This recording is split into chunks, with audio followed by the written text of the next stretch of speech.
Got Bernie Marcus with us right now, the Home Depot co-founder. Remember, he got a special shout-out from Donald Trump not too long ago, I believe, at a campaign event in Pueblo, Colorado.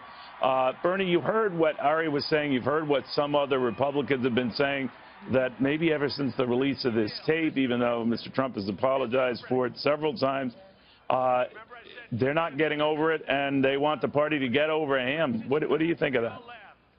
Well, first of all, I think it's ridiculous. Number one, when he made those statements, and Neil, come on, let's grow up. I'm 87 years old. I've heard far worse in my lifetime than that. And for the party to walk away from him is ridiculous. It just doesn't make any sense to me. Think about this. Number one, he was not a member of Congress. He was not a politician. He was in show business when he made those kind of remarks.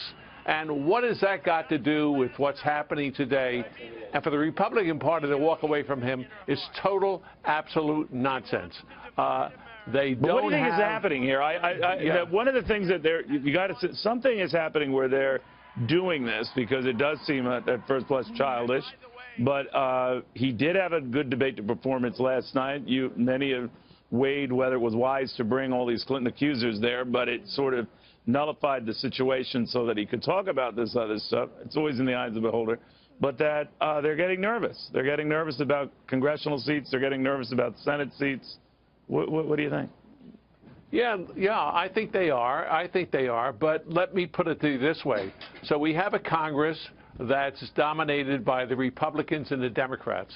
What have they been able to accomplish the last couple of years? Very little.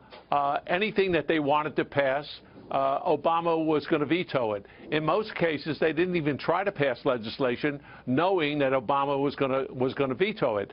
So what good is the Senate and the House if you don't own the presidency as well?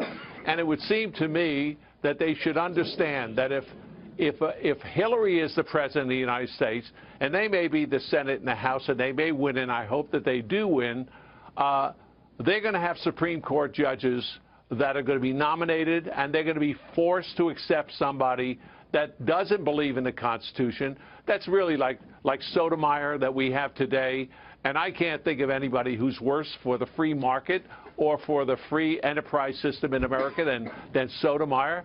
And you're going to have one or two or three more. So think about this a second. If you win, you lose. If he doesn't win, you lose. So it would seem to me that you ought to just fight for him just for those Supreme Court judges. Look, we're going to live for 25 or 30 years with those people in office, and you're going to see the Constitution as a piece of rubble when they finish with it, because social justice is their main issue.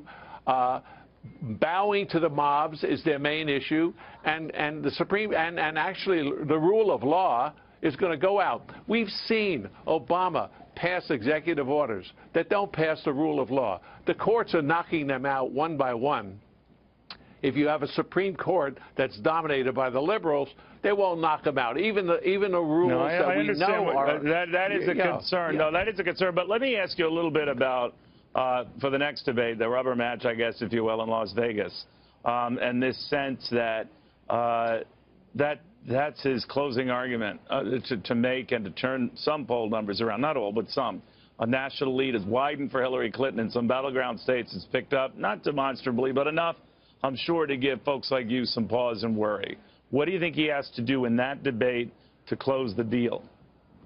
Well, I hope that we're not going to be involved with the minutia, but knowing the Democratic Party over the next two weeks before this happens, they're going to pull up something else. I mean, maybe, I don't know, maybe he soiled his diapers when he was a kid. What the hell? What do I know?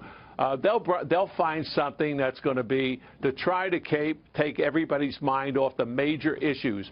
And the major issue is what he tried to say last night, and that is this country's in very bad shape, both domestically and in foreign policy.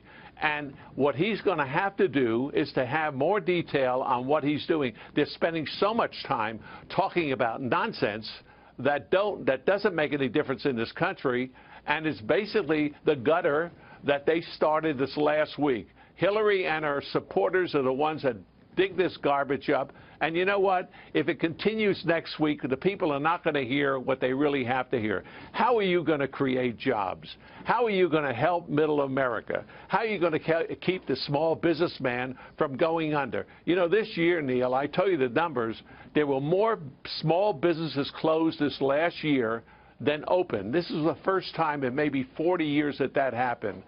There are about 80 million people working for small business owners around America, and they are getting slammed by regulations. The regulations are very specific. Dodd-Frank is killing off the community banks.